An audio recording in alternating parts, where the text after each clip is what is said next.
এজন্য খবরদার, আল হিলাতু বিল হারামি হারাম, হারাম খাওয়ার জন্য যে কৌশল করি এটাকেও হারাম ঘোষণা দিয়েছে কে? আমাদের দেশে আরেকটা সিস্টেম আছে, হিলা বিয়ে আছে না নাই? হিল্লা বিয়ে কালিয়ার হাতে মনে হয় নাই না? এলাকাতে আছে, ভয়ঙ্কর।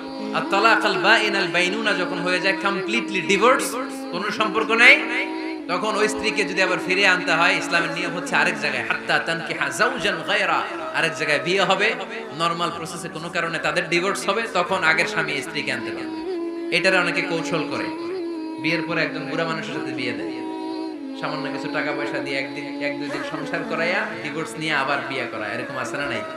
লাআনা রাসূলুল্লাহি আল মুহাল্লিল ওয়াল মুহাল্লিল্লাহ, সুনানে তিরমিজির বর্ণনা, আল্লাহর হাবিব সাল্লাল্লাহু আলাইহি ওয়াসাল্লাম বললেন, যারা হিলা করে, যারা হিলা করায়, উভয়ের উপর আল্লাহ লানত। এগুলোর সাথে আমাদের কোনো সম্পর্ক আছে? এজন্য আমরা হারাম খাবো না, হারাম ঘুরাইয়া খাওয়ার জন্য কৌশলও করা যাবে